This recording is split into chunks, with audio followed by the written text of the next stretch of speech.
Assalamualaikum warahmatullahi wabarakatuh. Selamat siang teman-teman dan para pemirsa yang ada di rumah. Kembali lagi bersama saya Adi Rangga Tala Erinanda dalam podcast liputan Ruby TV Man 2 Ponorogo. Jadi kali ini saya sedang ditemani oleh sesosok guru yang sangat inspiratif dan berprestasi sekali teman-teman. Jadi guru ini merupakan agen perubahan sosial Kemenak tahun 2021 dan juga guru berprestasi Kemenak tahun 2022. Kita sambut Bu Amru Hidayah, SPD MPD. Ya, terima kasih. Oke Bu, mungkin bisa disapa dulu teman-temannya. Ya, Assalamualaikum warahmatullahi wabarakatuh. Ya.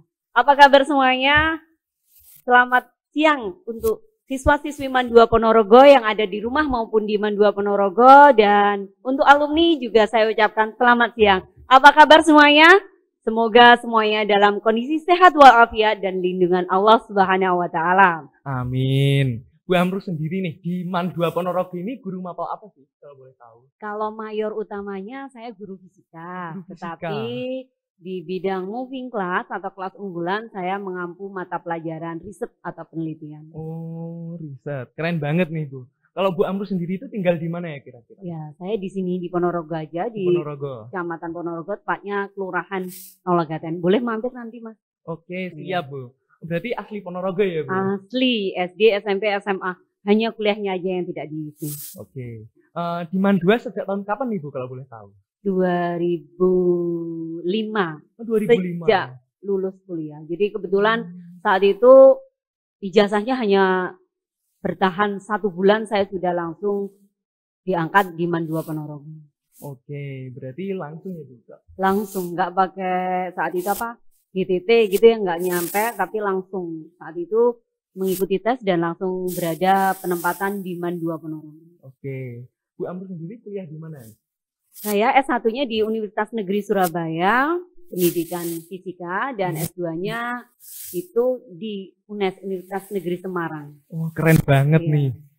Jadi di sini kita akan sharing-sharing ya Bu tentang pembentukan karakter di era digital. Kalau menurut Bu sendiri sih, apa strategi yang dapat digunakan untuk memberikan inspirasi kepada siswa dalam mencapai prestasi? Kalau inspirasi itu banyak ya dalam kehidupan sehari-hari. Tapi kalau saya merangkumnya menjadi nasab gitu ya. Oh, nasab. Nasab, N-A-S-A-T. N itu saya sebut dengan niat. A itu amati. S itu strategi. A berikutnya adalah aksi. Dan T adalah tawakal. Jadi sebelum kita mencoba menginspirasi atau membimbing anak-anak, kita harus diniatkan dulu. Dan segala sesuatu yang kita lakukan harus kita niatkan dengan beribadah kepada Allah Subhanahu wa taala.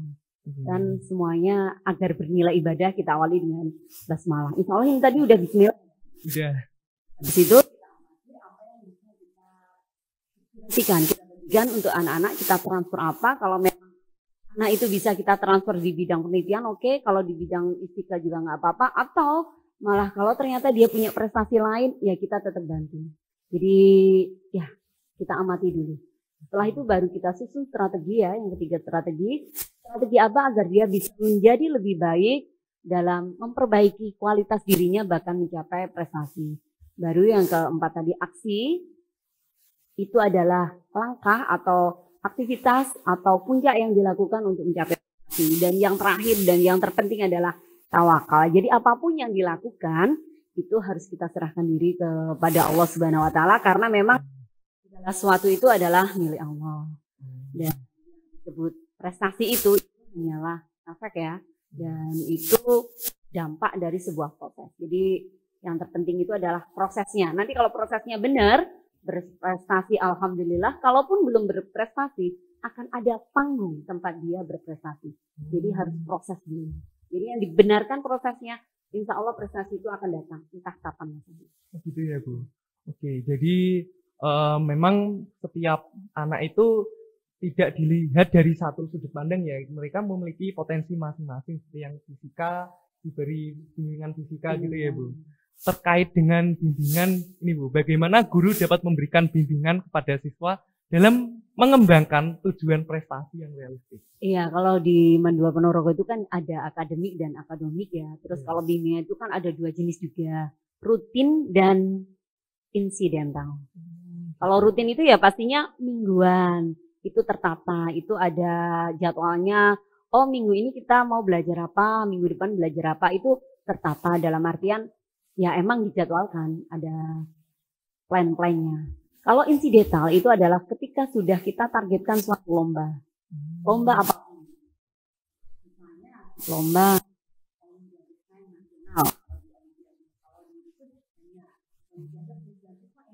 Atau itu atau kalau mungkin olahraga, seni, atau membaca di Jawa Timur itu tentunya berbeda-beda. Jadi apapun itu yang penting semuanya harus disiap gitu. Ada dua ya, rutin dan insiden. Rutin dan insidental. Oke. Berarti kan biasanya ya Bu, ketika Bapak Ibu guru membimbing terdapat beberapa hambatan Ibu. Bagaimana caranya guru itu membantu siswa dalam mengatasi hambatan dan tantangan dalam meraih prestasi? Iya, harus ditelaah dulu hambatannya di apa. Hambatan dari materi, hambatan dari sarana, hambatan dari orang tua, atau hambatan yang lainnya. Setelah ditelaah masalahnya di mana, baru kita sama-sama mencari jalan keluarnya. Contoh, kalau memang hambatan itu adalah kekurangan materi. Jadi materinya misalnya untuk riset gitu ya, untuk penelitian. Ternyata itu nggak bisa dilakukan di laboratorium Mandua. Maka kita bisa bekerja sama dengan laboratorium lain seperti AK Farma, Akademi Farmasi, ataupun yang lainnya sehingga itu bisa terbantu. Jadi yang pertama itu kalau membantu ya apa dulu masalah. Kita harus tahu dulu masalahnya. Ya kayak sakitnya apa baru obatnya. Oh, berarti kita telaah dulu gitu ya, Bu, lebih dalam. Iya, analisis ya, kuncinya di situ. Oke. Tapi semisal ya Bu, mungkin kalau ada anak yang ingin lomba tapi mungkin dilarang oleh orang tuanya karena kesalahan, karena ada sesuatu yang mengganjal mungkin di orang tuanya, itu bagaimana Bu tanggapannya? Orang tua itu kan pasti memiliki alasan. Nah, kita harus ada komunikasi, kenapa anak ini dilarang? Ataukah sebenarnya anak ini bukan dilarang, tetapi ada hal-hal yang diminta dilakukan sesuatu yang belum dilakukan oleh siswa. Contoh orang tuanya itu nggak melarang, tapi dia tinggalnya ya hanya bapak, anak itu sama nenek. Bukan anak itu dilarang ikut lomba, tetapi harapannya kalau mau ikut lomba ya tetap perhatikan rumah misalnya, karena neneknya udah tua, bapaknya kerja mulai pagi, ya dia harus masak. Kadangkala anak itu karena saking semangatnya ikut lomba, itu melupakan hal-hal kecil. Nah, karena itu akhirnya mengakibatkan orang tuanya jadi ikut lomba tapi jadinya mengabaikan hal utama di rumah, di pendidikan dan sebagainya. Atau anak sangat fokus ingin menang di lomba akhirnya mengabaikan pendidikan. Tentunya kita harus ada wawasan lebih ya dengan ya orang tua kenapa dilarang. Oh gitu, berarti harus ada komunikasi lebih lanjut gitu ya. Dan itu biasanya tugas dari guru pembimbing ya. Guru pembimbing sama pihak sekolah, pihak madrasah. Nah, di sini kan Bu Amru sering menjadi guru pembimbing terutama dalam bidang lomba ESA ya Bu. Ini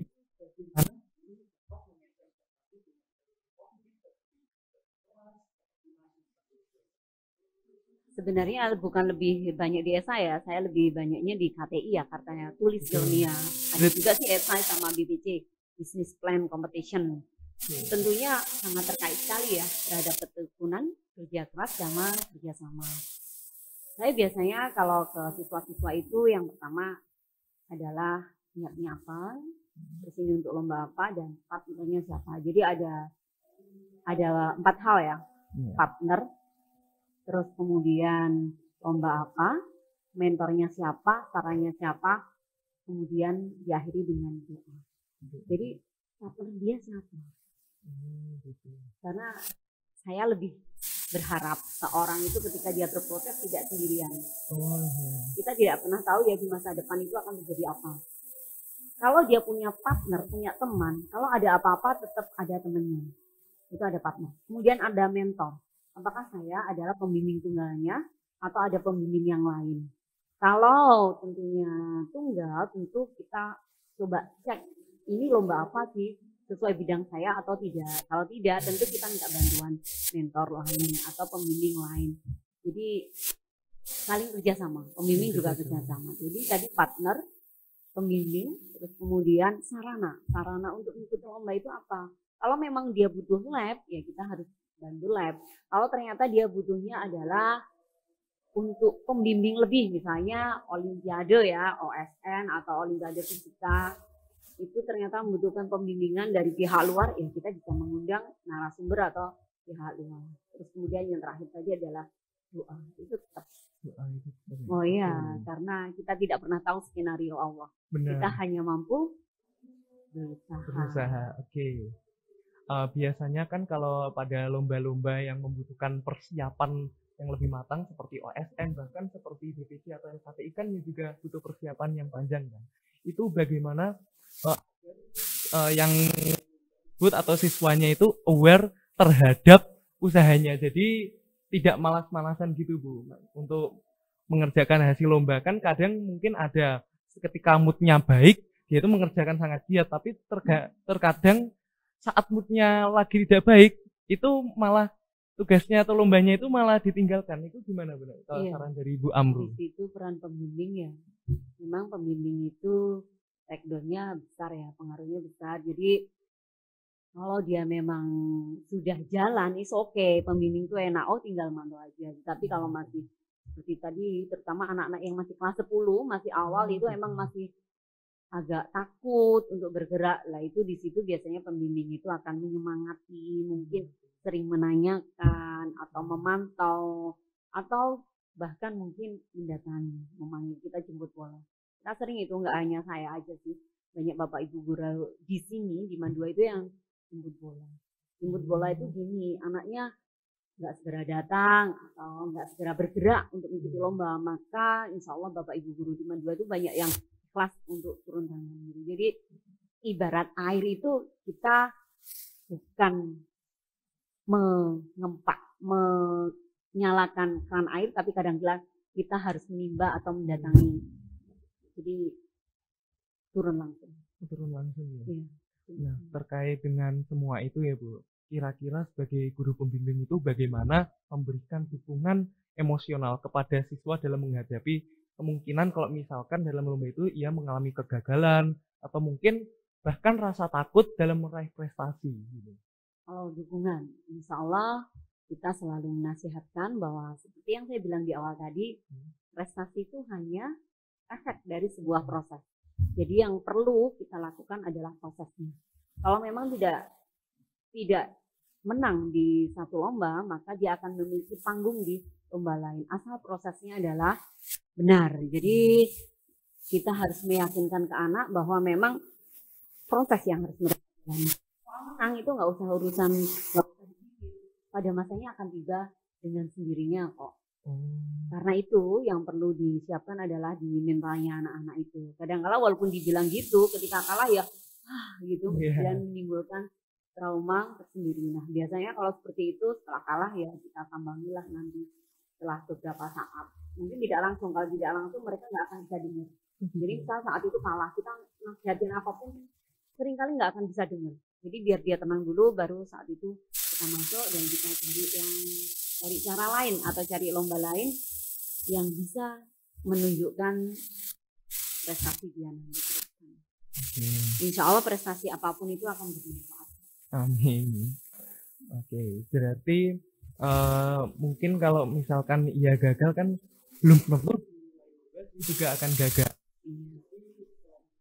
Itu sendiri ya, apakah benar ada, saya itu pernah di beberapa artikel tuh, jadi itu ada yang menyebutkan bahwa orang pintar itu terlahir karena pintar. Itu menurut Bu Amru bagaimana? Setiap orang itu kan punya gen ya, gen itu kan dari orang tuanya masing-masing. Dan memang itu yang menjadi dasar. Tapi kesuksesan seseorang itu tidak hanya didasarkan dari gen, tetapi juga dari lingkungan. Lingkungan itu termasuk di dalamnya sekolah, madrasah, dan juga proses apa yang dia lakukan. Jadi untuk mendapatkan yang terbaik ya harus berproses. Seperti saya bilang tadi, proses. Kalau memang orang pintar nanti langsung pintar tanpa proses, ya itu ajaib. Ajaib. Tapi memang ada anak-anak yang sangat cerdas dari awal. Nah kalau cerdas dari awal ya kita tingkatkan, kalau dia sudah awalnya kita nilai A ya biar bisa menjadi A+. Tetapi tentunya anak-anak yang tidak terlahir seperti itu tetap punya peluang. Karena kesuksesan itu didasarkan dari lingkungan. Banyak sekali, mungkin sampai 80% ya dari lingkungan. Karena itu cari lingkungan yang baik ya, termasuk Mas Adirangga. Ini lingkungan yang baik loh, podcast kayak gini. Oke. Jadi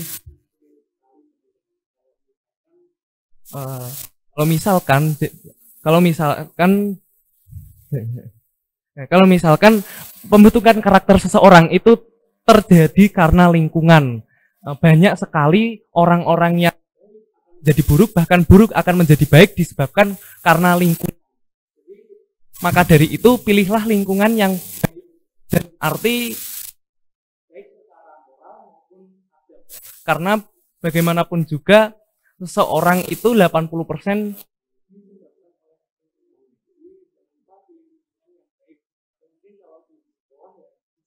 organisasi positif tentunya. Oke, sekarang kan memang lagi maraknya digitalisasi ya Bu. Itu banyak sekali orang yang terjerumus ke lingkungan jelek dari efek samping dari digitalisasi tersebut.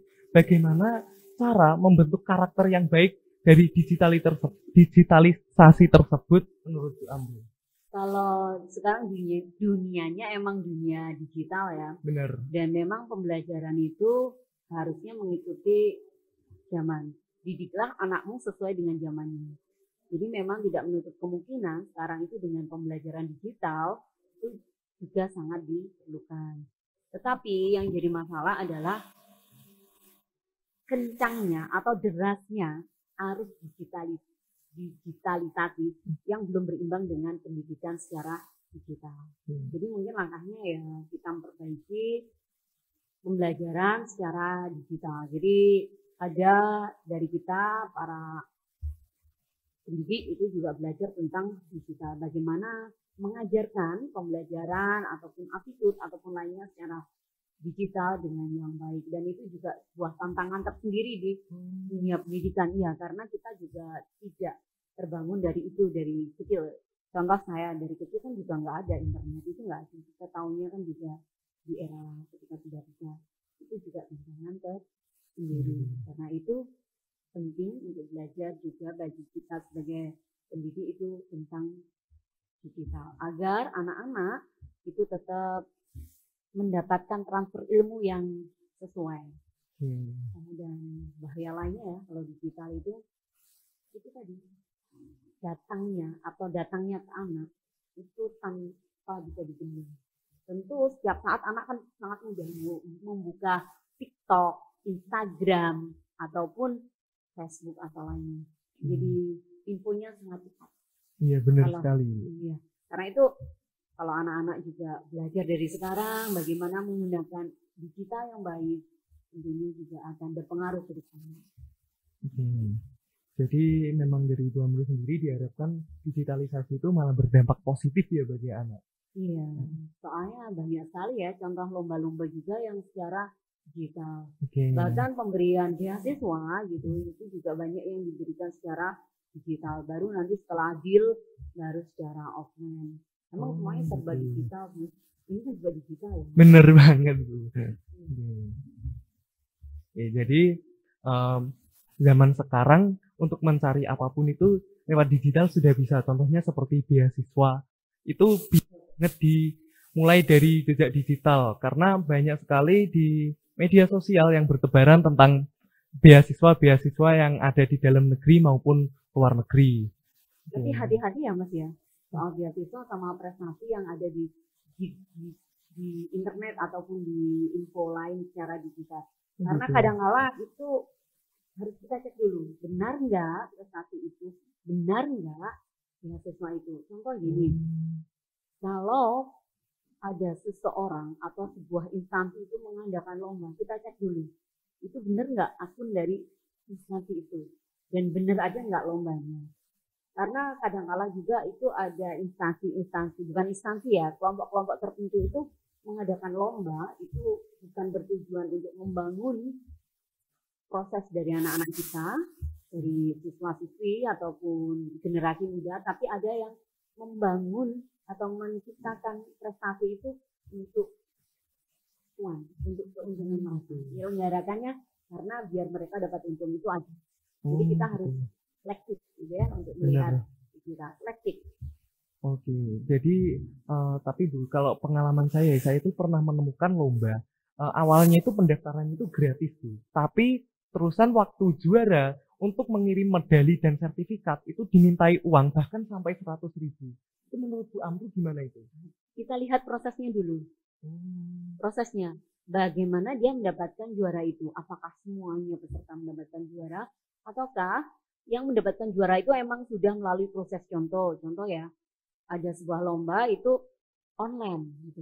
Terus kemudian dia semifinal, terus final, dan yang juara tidak semuanya. Tentunya itu juga butuh diperjuangkan. Tapi biasanya mereka akan memberikan sertifikatnya.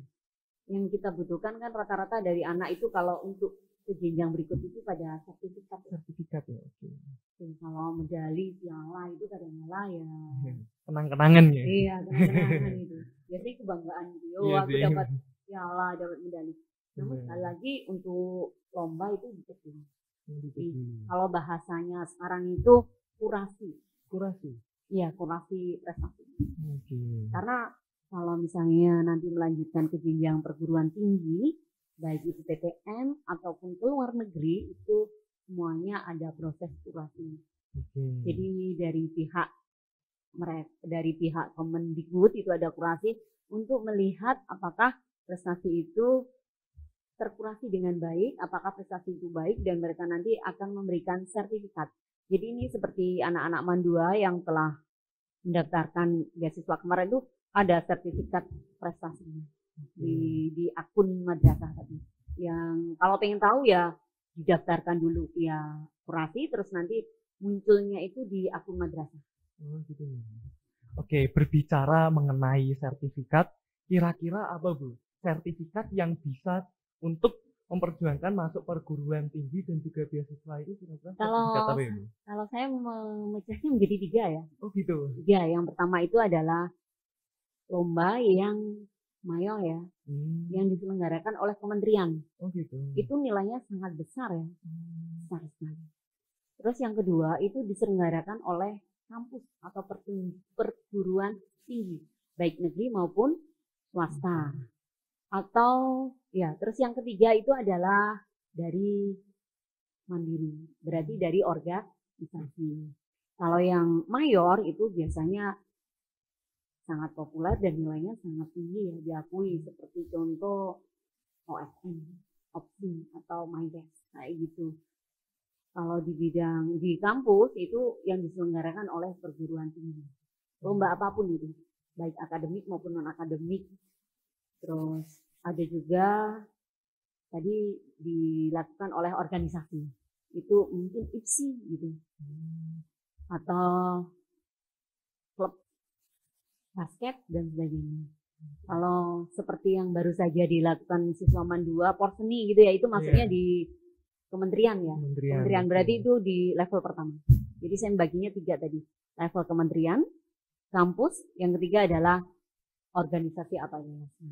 Nah, di organisasi atau yayasan ini loh yang kita harus hati-hati. Iya, kadang-kala ada yang memang berniatnya adalah mencari keuntungan di situ. Itu mungkin terbanyak nomor 1 dan nomor 2, level 1 sama level 2. Kalau pengen level 3 untuk pembelajaran awal nggak apa-apa sih, tapi 1 aja ya. Gitu kan, kalau senam BP itu biasanya 3 ya, 3 prestasi. Dan itu harus nasional ya gitu? Oh enggak harus. Kalau senam BP itu kan, senam BP itu kan yang untuk masuk ke perguruan tinggi negeri itu ya, itu nggak harus sih. Kabupaten juga berharga. Nggak apa-apa. Kalau yang beasiswa Indonesia Maju untuk keluar negeri baru itu nasional. Kalau yang itu.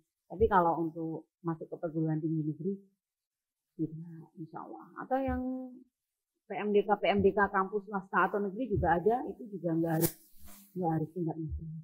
Jadi berprestasi di bidang apapun tingkat kabupaten, kota Madya itu enggak apa-apa. Enggak apa-apa ya, Bu. Enggak apa-apa. Karesidenan Madiun gitu enggak apa-apa. Tetap bisa ya untuk maksudnya dipamerkan ke universitas lanjutan. Ini pamer gitu ya. Maksudnya untuk maksudnya untuk model bantuan SNBP. Iya, tetapi kan kalau senam BP itu penilaiannya kan banyak ya, nggak hanya prestasi. Tentunya juga ada rapot, terus dia harus masuk di eligible, itu ada tersendiri. Tapi prestasi apapun yang Adirangga ataupun lainnya dapatkan, siswa-siswi lainnya dapatkan, insya Allah itu akan berharga.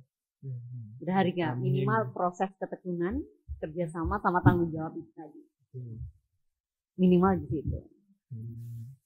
Baik, Bu. Kira-kira bagaimana sih peran guru untuk memantau kemajuan siswa dalam mencapai prestasi, Bu? Karena kan biasanya kalau misalkan saya lomba gitu ya, Bu, itu kan ya juga perlu bimbingan tentunya. Cuma kan saya sendiri tidak tahu apakah saya dalam hari esok itu, maksudnya hari sebelumnya dan hari ini itu mendapat kemajuan atau tidak gitu, bagaimana, Bu, kira-kira? Ya, itu tadi mentornya. Mentor. Nah, tadi yang bilang yang tadi partner, mentor, sarana sama doa. Nah, itu di mentor. Itu guru, pembimbing itu termasuk juga mentor. Bisa juga dia hanya mengawasi gitu ya. Dia mencari mentor, membantu mencari mentor yang lainnya itu bisa. Kayak misalnya pencak, enggak ada ya di Mandua pencak itu. Maka mentornya berarti yang memantau adalah dari luar. Dari Mandua cukup, oh ini berprestasi, ini bisa kita bantu untuk dapat beasiswa atau untuk ikut lomba, itu bisa, berarti mentornya dari luar. Tapi kalau yang mentor dari dalam, guru-guru itu memantaunya melalui itu tadi, latihan rutin dan latihan inti. Target kita mau apa gitu. Ketika rutin kita ngeceknya minggu ini misalnya belajar KTI, karya tulis ilmiah, ya kita ngeceknya kemampuan dia menuliskan karya tulis ilmiah. Tapi kalau insidental tergantung lombanya ya. Gitu. OSN atau bahkan mungkin lomba basket atau lomba apapun, ya berarti menjelang diselenggarakan lomba itu dipantau misalnya tiap hari atau berapa hari tergantung. Berarti tetap ada pantauan dari mentor itu ya, Bu, setiap hari atau mungkin kalau mungkin beberapa waktu tertentu. Waktu tertentu. Iya, waktu. Iya, ya penting itu. Dan mungkin setiap anak kalau ingin berprestasi lebih atau mendapatkan hal lebih, tetap butuh mentor. Kalau memang nggak cocok sama mentornya Mandua, ya nggak apa-apa cari yang di luar. Bu, saya itu punya misalnya gitu pembimbing handal. Siapa? Ayah saya. Nggak apa-apa. Berarti dari Mandua cukup membantu saja, tetapi orang tua akan membantu. Jadi ada kerjasama nanti dengan pihak madrasah dengan orang tua. Namun mentor itu penting ya. Iya sih. Siapapun itu. Benar sekali. Oke. Berhubungan dengan mentor itu penting kan, Bu Amru kan sering ya jadi mentor anak-anak terutama di riset. Oke, itu suka dukanya kira-kira apa, Bu, menjadi mentornya mereka? Suka dukanya. Insya Allah kita niatkan lillahi ta'ala ya, dan semoga itu menjadi amal ibadah serta menjadi aliran pahala, amin. Amin. Kalau sukanya ya suka, kalau mereka nanti ikut, menang, kalaupun belum menang kita tetap suka kok. Suka karena mereka sudah berproses menuju ketekunan, kerjasama sama tanggung jawab itu. Kita juga sudah suka kok, walaupun misalnya belum menang. Kalau dukanya, ya kadang-kala harus sabar ya. Ada anak-anak itu macam-macam. Ada anak-anak dikasih tahu, oke Bu, siap Bu, jalan. Ada anak, oh siap Bu, oke Bu, nggak pernah jalan gitu. Kita sambangi, loh Bu, saya kan masih ngerjain tugas Bu. Saya kan masih ikut organisasi ini. Sehingga akhirnya mengerjakan untuk lomba itu deadline, the power of deadline, biasanya gitu. Nah itu dukanya di situ. Padahal itu kan sangat riskan ya, kalau terlalu mepet itu bisa aja tidak sesuai dengan target yang kita tentukan. Nah solusinya gimana gitu? Kalau solusinya ternyata anaknya itu sukanya mepet-mepet, ya udah nggak apa-apa mepet gitu. Berarti nanti kalau memang belum rezekinya mendapatkan kemenangan, dari karya yang lama kita permak. Jadi dulu sih pernah ada ya yang saya ingat itu sampai dengan karya yang sama itu mengikuti lomba sampai berapa ya 3 apa 4 kali baru menang dengan karya yang sama. Iya. Berarti guru itu menyesuaikan dengan tipe anaknya gitu ya. Kalau yang suka mepet ya mungkin enggak apa-apa, cuma kalau misalkan belum mendapatkan kesempatan untuk juara itu ya mungkin diperbaiki lagi ya. Tapi biasanya kan kalau mepet-mepet itu ada alasan tertentu ya Bu. Contoh kalau misalkan biasanya kalau untuk pembimbingan lomba itu menggunakan dispen untuk pembimbingan rutin itu misalkan ada anak yang alasan karena lebih pentingan akademik dibanding lomba itu gimana menurut Bu Amru? Kan mungkin lomba juga penting, tapi akademik itu jauh lebih penting Bu karena untuk ke jenjang selanjutnya. Kalau itu masalahnya adalah ada prioritas minggu ini apa? Kalau ada ulangan ya ikut ulangan, tapi kalau misalnya enggak ya berarti sebaiknya kita proses karena semuanya itu prioritas dan pilihan masing-masing. Ada anak, Bu, saya nggak pengen punya prestasi, yang penting nilai rapot saya bagus. Oke, itu pilihan gitu.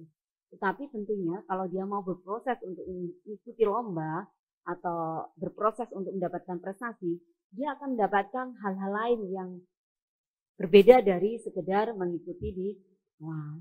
Tapi kalau ada anak hanya ingin fokus di kelas, ya itu haknya. Saya rasa siswa Mandua itu kan ada 1.000 lebih ya. Kita kan nggak mungkin bisa mengcover semuanya. Jadi ya kita bantu yang bisa dibantu. Kita bantu yang bisa dibantu.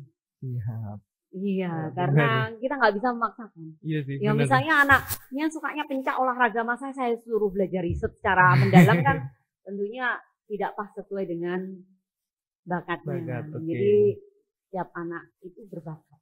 Tapi tentunya bakatnya masing kita sesuaikan itu. Tapi kalau memang dia mau belajar riset, ya kita bantu.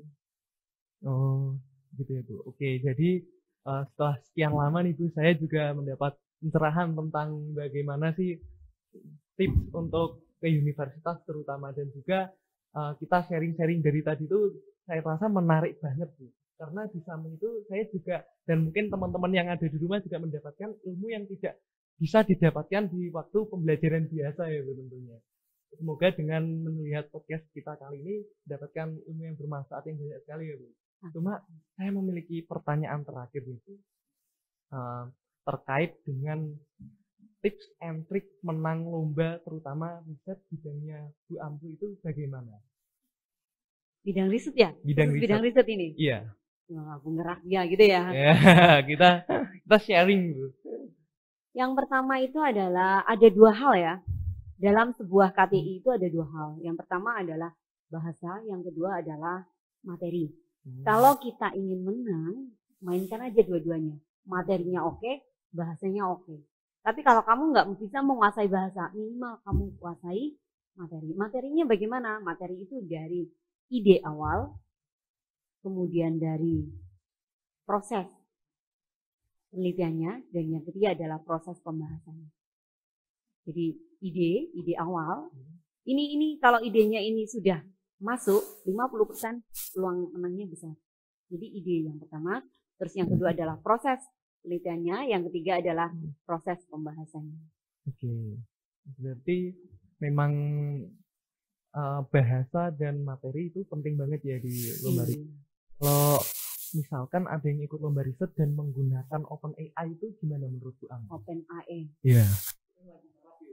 Saat ini. OpenAI yang dimaksud yang seperti apa dulu? Seperti ChatGPT. Itu kan biasanya kita suruh membuat contohnya esai, dia akan membuat dengan sendirinya, dengan gaya bahasanya dia. Dan sebagai seorang penulis itu tinggal copy paste saja gitu Bu. Itu gimana menurutnya Bu Amru? Kalau di KTI itu diusahakan tidak plagiarisme ya. Karena dalam KTI itu kita mengajarkan jujur itu utama. Jujur itu utama. Jadi kalau plagiarisme itu sangat tidak disarankan. Sangat tidak disarankan. Nah, kalau GPT yang tiba-tiba nulis sendiri tentunya tidak disarankan. Tapi kalau ChatGPT ini untuk dalam rangka penelitian gitu boleh lah. Oh, boleh berarti. Kalau dalam rangka penelitian, maksudnya Oke. gini, pengaruh ChatGPT terhadap kemampuan menulis siswa, misalnya seperti itu kan Oke. masuk itu akhirnya menjadi Iya. materi. Tapi kalau menulis esainya lewat ChatGPT yang otomatis, ya itu kan bukan ide dia berarti. Oke. Gitu. Benar. Jadi ide dia. Saya bilang tadi yang pertama adalah apa idenya, bagaimana penelitiannya, dan bagaimana pembahasannya. Baik. Karena waktu juga sudah cukup sore ya Bu. Kita dari siang tadi podcastnya. Oke.